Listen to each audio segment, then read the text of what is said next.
O puritanismo é exatamente isso. Quando você pega algo que não é moralmente, não tem, é neutro, é amoral, e você determina que é imoral, ou você coloca uma questão moral dentro dele.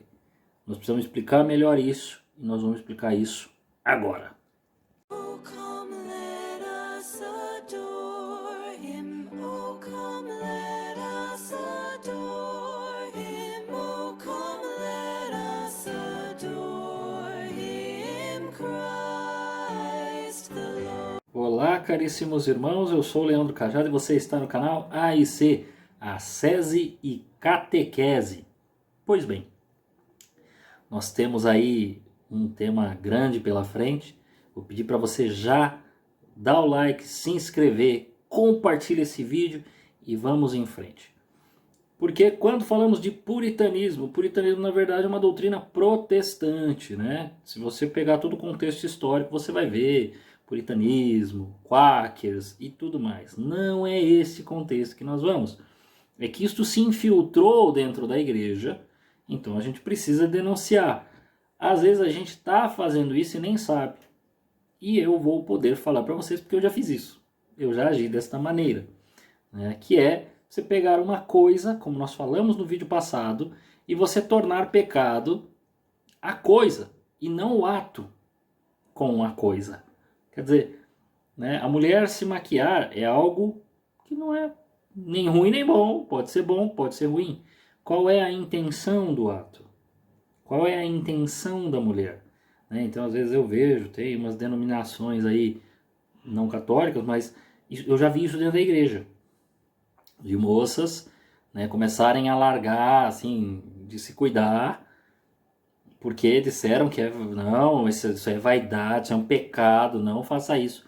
Aí a menina começa a se vestir parecendo um trapo, né, começa a andar com umas roupas horrorosas. Meninos também, né, e aí eles falam, não, tem que manter, né, porque é uma austeridade, não tem nada a ver, entendeu? Se você não né, se você não entrou num carisma específico, numa ordem religiosa, você é um leigo, você está inventando história, conversinha isso aí. Então, aí as suas intenções estão todas atrapalhadas. Não faça isso, porque você vai, na verdade, se reprimir. E essa repressão vai causar um problema. Vai lhe causar uma saída depois da igreja, que você vai culpar a igreja por causa dos seus atos. A responsabilidade será sua, principalmente agora que você está ouvindo e aprendendo. Verdade aprendida é verdade obedecida. Então amanhã você não poderá sair da igreja e ficar culpando a igreja por causa do seu erro, né? E eu fiz isso, então eu vou poder contar para você para ajudar nesse entendimento. Uma das coisas que eu comecei a fazer, porque eu sou muito falador, você acaba assumindo, né, a pregação, né, eu cantava também, então estava à frente. Você acaba naturalmente assumindo a frente. Consequentemente, né, se você está lendo de qualquer jeito, sem uma compreensão profunda, sem realmente entender a doutrina da igreja, você começa a deduzir por si próprio, existe um problema muito sério aí. Você pode cair em problemas maiores, eles serão ditos aqui. Você pode começar a querer montar na sua cabeça, isso é inconsciente, tá? Uma igreja que não é a igreja católica. Porque a igreja não disse que essas coisas são pecado. E aí, o puritano, efetivamente ele pega todo esse conceito que está destruído, mas ele construiu na cabeça dele a ideia de que algumas coisas são pecado. E aí, ele tirou a ideia da intenção da pessoa. A pessoa vai se... Nós poderíamos dizer assim, a pessoa vai pegar, vai assumir o pecado, como se fosse igual quando você se contamina de uma doença que você tocou, você pode se contaminar, dependendo, né, uma pessoa espirrou, pegou em você, tá? E aí é como se não houvesse uma imunidade, porque a pessoa sabe exatamente para que vai usar. Mas é como se estar com ela já é o pecado. fazer isto já é o pecado, é o ato em si, né? E não tem intenção, não tem o objeto, é o pecado e acabou. Então, mulher se maquiar é pecado, beber cerveja é pecado, né? Jogar videogame é pecado, o livro é pecado, e aí você fica pensando o que fazer. E eu cheguei num ponto da minha vida, né? Não foi toda a minha vida, graças a Deus, mas assim, houve um momento da minha vida dentro da igreja de que eu comecei a fazer isso. Qual é o problema? É que as pessoas ao seu redor vão acabar tendo que entrar no seu esquema. E eu não sei o nível de liderança que você possui. Porque se você tiver um nível de liderança muito grande, a tendência é que você coloque todo o projeto de evangelização a perder. Porque um cara assim, uma mulher assim, com essa ideia, ele vai dizer assim: ah, não estudem mais, porque universidade só ensina perversão. Vejam o exemplo dessas universidades federais. Não estudem mais, não entrem mais na faculdade, porque tudo, né, vai perverter a mente de vocês, vocês vão se perder. Aí as pessoas param de estudar. Aí você fala assim: não vista mais essas roupas. Aí a pessoa não põe mais roupa. Qual roupa que tem que ouvir? Aí você não é estilista. É lógico que tem roupa que quando a pessoa veste, a intenção dela não é boa. Né? É lógico, quando a pessoa coloca certas roupas, o negócio já vai encaminhado para bagunça. Né? Mas não é toda roupa, pô. E também precisa haver certas intenções.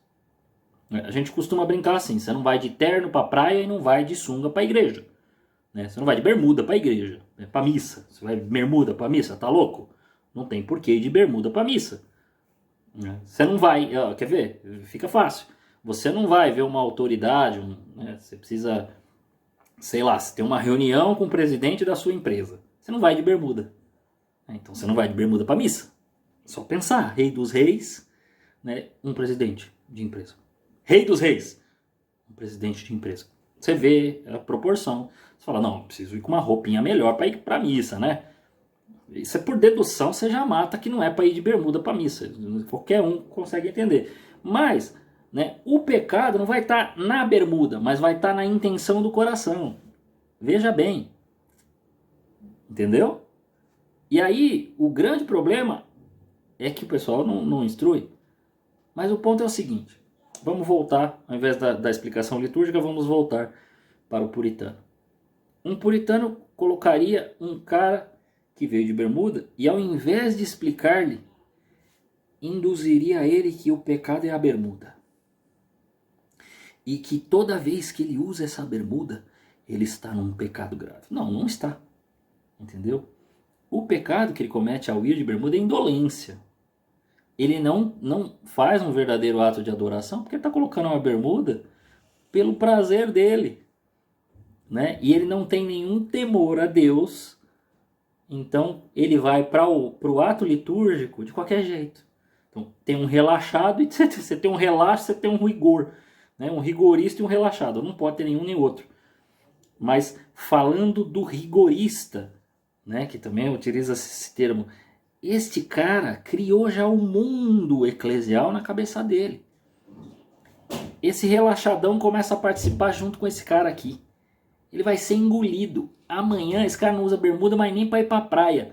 Se brincar, nem para a praia ele vai, porque ele vai falar: não, é um pecado supremo ir para a praia. E ele vai conduzindo as pessoas todas a se vestirem mais ou menos como ele imagina que é o certo a se vestir.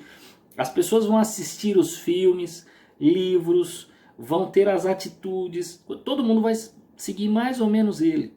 Existe um autor, não é um autor, eu não sei nem se é católico, mas que diz que, né, você costuma se influenciar pelas 5 pessoas mais próximas. Este líder, se for esse puritano, ele vai ser o influenciador.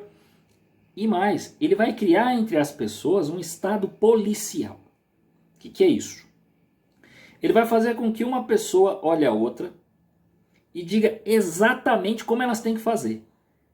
E ele vai ficar em cima. Você vai ter a sensação de que essa pessoa, até quando você estiver na sua casa, ele está olhando. E as outras pessoas também vão ficar olhando. né? Mesmo que ele não seja um coordenador, mas ele seja um líder muito influente, a pessoa fala assim, nossa, você está se vestindo assim? E o irmão tal, o que ele vai falar disso? Está vendo? Ele tirou o lugar de Deus. Talvez ele nem percebeu, mas esse puritano começa a virar Deus. Ele toma o lugar daquilo que Deus ensina. Deus vai ensinar a gente a se vestir de modo modesto. Tá certo, é virtuoso, é correto a modéstia. Né? Vai nos ensinar a beber corretamente. Existe o beber social. Né? Vai nos ensinar a quantidade que devemos assistir, né? Jogar, usar a internet. É Deus que nos instruirá para que temos a justa moderação e com isso possamos fazer a vontade dele. Mas quando isso cai na mão de um homem que vai determinar ao seu ciclo de amizade ou ao seu grupo como é que as coisas devem ser, porque ele tem na cabeça dele exatamente como as coisas devem ser, porque agora ele quebrou a moral católica e tem a moral dele. E aí ele atribui a si o juiz do que pode e do que não pode ser feito por você. Então este cara é um perigo. Né? E isto tem uma tendência, posso estar enganado, mas isto tem uma tendência de ocorrer com pessoas de temperamento colérico. Então é uma tendência maior para nego que é líder, para pessoas que comandam, para pessoas que estão à frente. Por quê? Porque ele vai perceber um poder dentro de si. E aí, meu querido puritano, tome muito cuidado para você não cair na gnose, porque é quase isso. Você já está quase reinventando o mundo. Você já está quase um gnóstico, praticamente. Né? Pode estar até pregando contra. Mas é muito provável que você já esteja nisso. Então, muito cuidado com o puritano. Eu peguei uma situação ruim dentro da igreja e coloquei como ele manipularia esta pessoa. Esta pessoa bastaria, o cara da bermuda, bastaria uma exortação e explicar para ele por que não se vai de bermuda para missa. Acabou. Né? Porque existe um modo modesto, correto, bonito, belo, mais elevado a se fazer. Né? Mas esse irmão não. Esse irmão fará esse cara jogar a bermuda fora e queimá-la no fogo do inferno. Olha isso. Temos que tomar cuidado com esse tipo de comportamento para a gente não virar um rigorista e um chato de galocha, porque a gente vira um chato, tá bom? E vira chato mesmo, tá? Um dia, né, alguns amigos estiverem vendo esse vídeo, talvez eles confirmem em comentário, sim, o Leandro era um chato, e pode colocar até a época. Não coloca não, gente, pode encher meu... A todos vocês, meus irmãos, que Deus os guarde.